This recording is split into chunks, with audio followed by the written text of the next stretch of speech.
Bonjour à tous. Assiste-t-on à une révolution trumpiste? Eh bien, je pense que oui.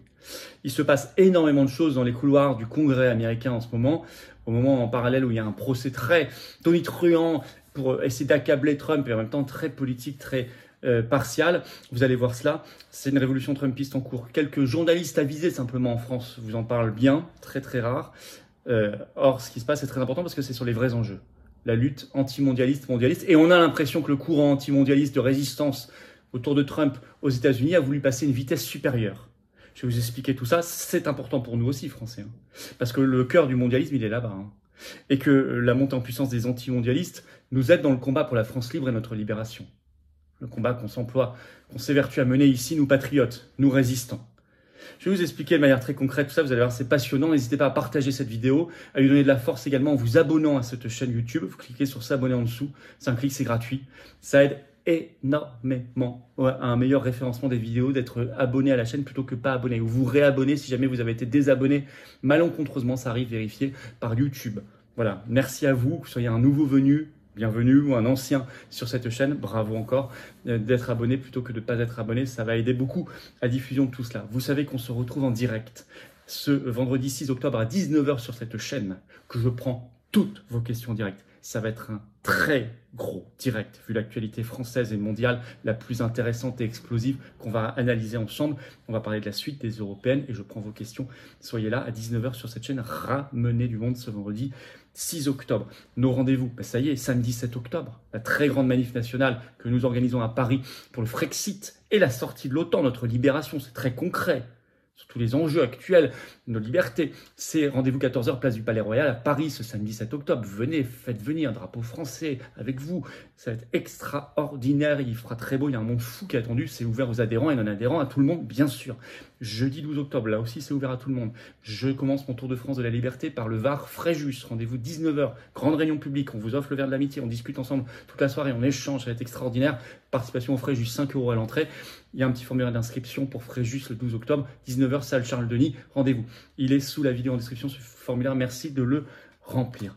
Je vous attends. Vraiment, je vous attends. J'ai envie qu'on soit ensemble dans le combat. Je sais qu'on va être ensemble dans le combat. Peut-être qu'on l'a été et que vous n'êtes plus adhérent un jour, réadhérez. Peut-être que vous voulez soutenir nos actions, faire qu'on ait plus d'affiches, de tracts, de manifs, opérations coup de poing et tout le reste. Faites un don de soutien. Peut-être que vous êtes nouveau venu, vous hésitez. La politique, c'est pas pour moi.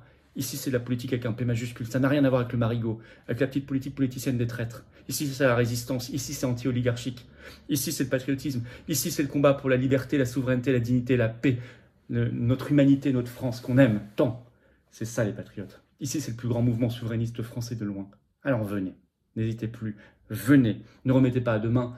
Venez, l'oligarchie, elle ne remet pas à demain ses mauvais coups. Le lien pour adhérer ou réadhérer, c'est le même, c'est le premier sous la vidéo en description. Ce lien, je l'ai mis en commentaire épinglé, une petite fiche maintenant sur l'écran, et dans les dernières secondes de la vidéo, le lien sera sur l'écran. Faire un don de soutien au mouvement, je le disais, c'est concret, c'est utile, c'est vital. On n'a pas les millions du système, on n'a pas les grands copains banquiers, oligarques, journalistes du système, mais on a la force des convictions. Mais il faut des dons pour faire des choses. C'est le deuxième lien sous la vidéo en description, faire un don au mouvement. Tout ça, c'est défiscalisé aux 2/3 pour vous, ça fait baisser concrètement vos impôts. Concrètement, vous mettez 3 000 €, 2 000 € de défiscalisation, vous mettez 10 €, c'est presque 7 €, etc. Bravo aux donateurs, aux réadhérents, bienvenue aux nouveaux adhérents patriotes. Alors, révolution trumpiste ou pas? Ce terme est employé. Et moi, il m'est venu spontanément et j'ai vu qu'il était employé, donc il est venu spontanément à beaucoup de monde manifestement. Parce qu'il se passe des choses bouleversantes à Washington. Au moment où il y a un procès en même temps contre Trump, je vais vous expliquer, on est au cœur des grands enjeux, vous allez très vite comprendre. On va regarder ici tous les tenants et aboutissants de cette affaire. On est dans une lutte à mort, mondialiste, anti-mondialiste, clairement. Alors que se passe-t-il? On va regarder une dépêche AFP tombée ce 3 octobre. 8 élus républicains aux États-Unis ont ajouté leur voix à celle des démocrates pour voter, et c'est une première dans l'histoire des États-Unis, ce que l'AFP a appelé une motion de censure historique, la première contre Kevin McCarthy, qui a été, je cite, destitué donc de son poste de chef de la Chambre des représentants, une des deux branches du Congrès américain, Sénat. Là, on parle de la Chambre des représentants où les républicains sont majoritaires. Il y avait un président de cette Chambre, Kevin McCarthy, on en a parlé plusieurs fois sur cette chaîne. Et là, des élus républicains trumpistes se sont ajoutés à des démocrates, qui ne sont pas majoritaires, mais grâce à ces 8, c'est devenu majoritaire pour le destituer. On peut se dire, mais pourquoi ils ont fait ça? Eh bien, vous allez comprendre pourquoi. Ce chef de la Chambre des représentants, on l'appelle aussi le speaker. Et cette motion a été déposée non pas par les démocrates, elle a été déposée par un républicain trumpiste, Matt Gaetz de Floride, un élu de Floride trumpiste, qui l'a donc déposée. Leur motif, en fait, ils soupçonnaient Kevin McCarthy, qui n'était pas vraiment trumpiste, d'un, je cite, accord secret avec Joe Biden, qui concernerait, je cite, une nouvelle aide accordée à l'Ukraine, exclue pourtant du budget voté il y a quelques jours, on l'avait vu sur cette chaîne. Donc, on va y revenir, c'est intéressant, c'est sur un motif de fond, c'est pas une question de personne, c'est ça qu'il faut bien comprendre dans cette révolution trumpiste. Les républicains se réuniront bientôt le 10 octobre pour se mettre d'accord sur un nouveau candidat. Et il y aura un vote le lendemain, le 11 octobre a priori. Et au moins provisoirement, le nom de Donald Trump est sorti. Je vais vous expliquer tout ça. Alors ce qui est très intéressant, je le disais, c'est sur un vrai sujet de fond que ça s'est fait cette affaire, l'Ukraine.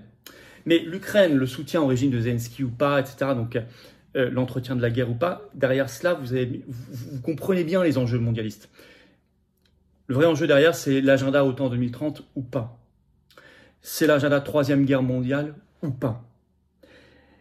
Comme s'il s'agissait en faisant cela de passer en gros de l'opposition à la résistance, de monter en gamme vers du plus dur, du plus radical au sens étymologique du terme, c'est-à-dire radical, aller à la racine des choses.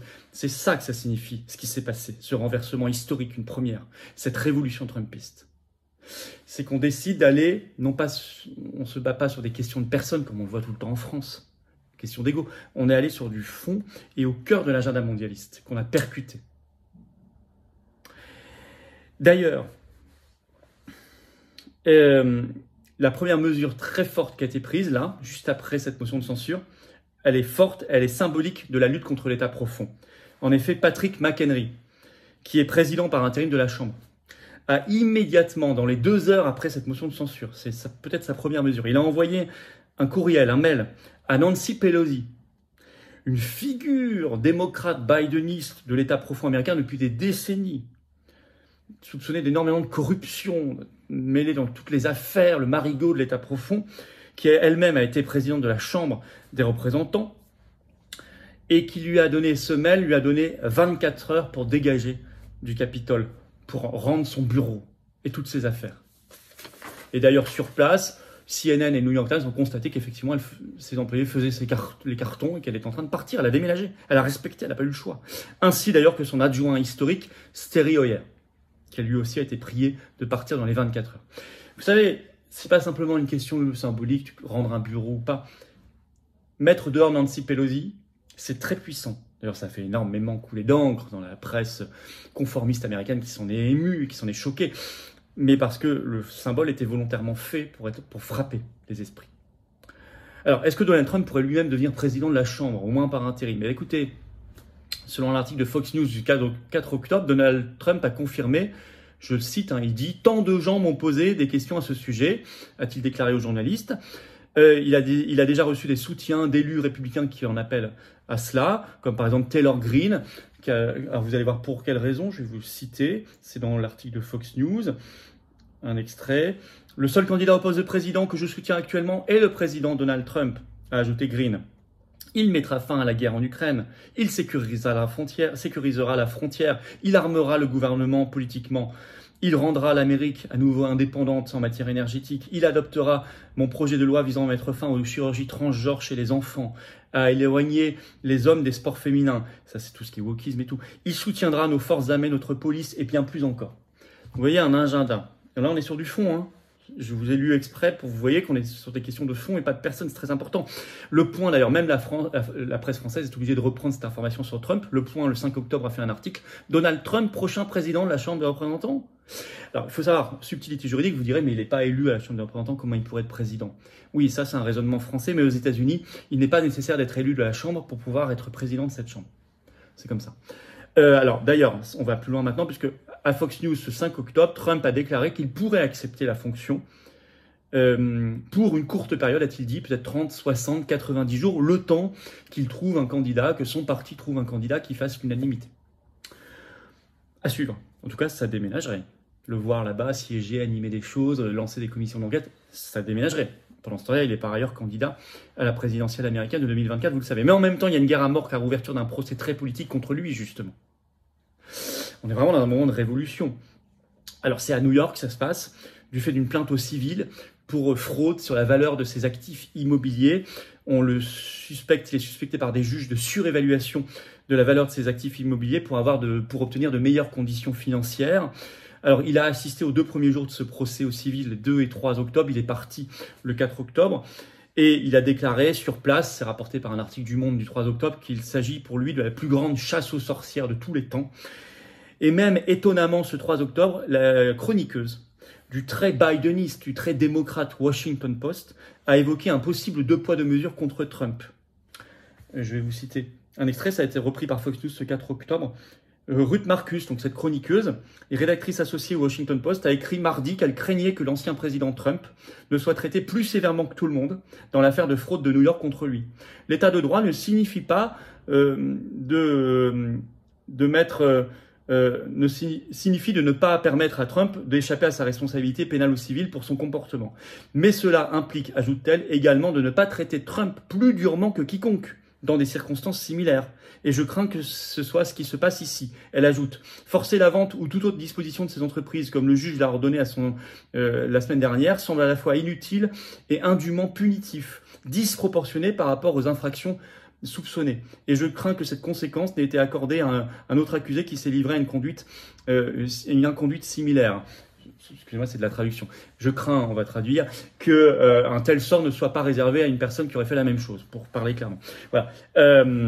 C'est très étonnant parce que même cette presse démocrate semble reconnaître qu'il y a un 2 poids 2 mesures, donc il y a vraiment une volonté de chasse aux sorcières. Et on sait des choses.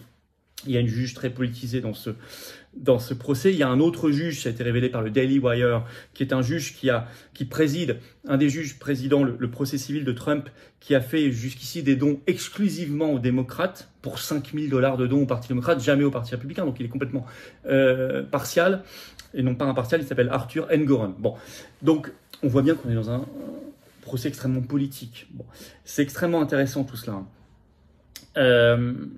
Alors, en conclusion, on est dans une bataille à mort. On est maintenant dans le dur, vous le voyez bien, tous les sujets abordés sont dans le dur du combat anti-mondialiste. Ne pas oublier qu'en parallèle, en plus, il y a le début, depuis quelques jours, du processus de destitution de Joe Biden, avec toute l'affaire Hunter Biden, à tiroir, tous les scandales dramatiques dans cette affaire-là, corruption, pédocriminalité possible, affaire de influence étrangère sur la politique américaine, etc. etc. Bon. Et puis, on a l'impression là-bas qu'ils veulent vraiment passer de l'opposition à la résistance. En tout cas, c'est une vraie leçon d'opposition et de résistance qui nous est donnée. On n'est pas sur les affaires, encore une fois, de personnes, on est sur des affaires de fond. On voit bien que l'époque, les grands chocs que nous vivons actuellement, titanesques, ne se contentent pas de demi-mesures, de compromissions encore moins. Il faut aller à fond, comme ils le font là. Et nous, aux Patriotes, on a fait ce choix depuis le début. On va à fond. Voilà. On dit les choses et on fait les choses telles qu'elles sont. Pas de compromission de demi-mesure. Et c'est bien ce qu'on compte faire d'ailleurs pour la liste que j'aurai l'honneur de conduire pour le Frexit et notre libération et nos libertés dans le rassemblement pour les européennes le 9 juin prochain. On compte bien être complètement là-dedans, mais même au-delà des élections, au jour le jour. Voilà. Partagez cette vidéo, donnez-lui de la force, elle est importante, je crois. C'est une leçon pour tout le monde. Pour cela, abonnez-vous à cette chaîne si vous voulez bien. Vous cliquez sur s'abonner en dessous, c'est un clic, c'est gratuit. Ça aide énormément, encore une fois, à une meilleure force, une meilleure viralité, un meilleur référencement, une meilleure diffusion de ces vidéos. Merci à vous. Justement, on parlait de pas de demi-mesure, pas de compromission, c'est pour ça qu'on se retrouve ce samedi 7 octobre, et je compte sur vous, à 14h à Paris, place du Palais Royal, pour la manif nationale, pour le Frexit et la sortie de l'OTAN. Ça va être clair et net, c'est contre l'agenda mondialiste. Notre libération, nos libertés. Soyez là, faites venir du monde, c'est parfaitement sécurisé, c'est ouvert à tout le monde, adhérents comme non-adhérents. On se retrouve aussi à 19h ce vendredi 6 octobre ici en direct sur cette chaîne. Je prends toutes vos questions en direct, pensez-y. Ça va être extraordinaire, un gros direct en perspective à 19h. Et jeudi 12 octobre, je commence mon Tour de France de la Liberté par le Var à Fréjus. 19h, salle Charles-Denis. Je vous attends, très nombreux, un petit formulaire d'inscription sur Fréjus sous la vidéo en description. Voilà, allez-y, venez aux Patriotes, j'ai besoin de vous. Venez, on va se battre, ça va être beau, c'est magnifique, on a plein d'actions à vous proposer. Vous serez mis en relation avec des gens qui pensent comme vous, à côté de chez vous, comme adhérents ou réadhérents. C'est ça aussi l'intérêt. Comme donateur, vous aiderez à faire plus d'actions très concrètes, plus de projets très concrets. C'est magnifique, mais il faut venir, vous ne le regretterez pas. C'est une vraie famille, au vrai sens du terme, c'est pas une formule. De cœur, de conviction, de combat, et on vous propose des choses, vous faites ce que vous voulez, mais vous êtes mis en relation et avec des gens. Et ça, c'est qui pensent comme vous. Voilà. Adhérer, réadhérer, c'est le premier lien sous la vidéo en description. Ce lien est en commentaire épinglé. Dans quelques secondes, il apparaît sur l'écran. Choisissez. Faire un don de soutien au mouvement, c'est le deuxième lien sous la vidéo en description. Tout ça, c'est défiscalisé aux 2/3 pour vous. C'est-à-dire des baisses concrètes d'impôts. Profitez-en. Laissez-le pas à ceux qui en font tant de mauvaises choses. Faites que la résistance puisse davantage agir alors qu'elle n'a pas les millions du système. 2/3. Voilà. Bravo aux donateurs, aux réadhérents. Bienvenue aux nouveaux adhérents patriotes et vive la France.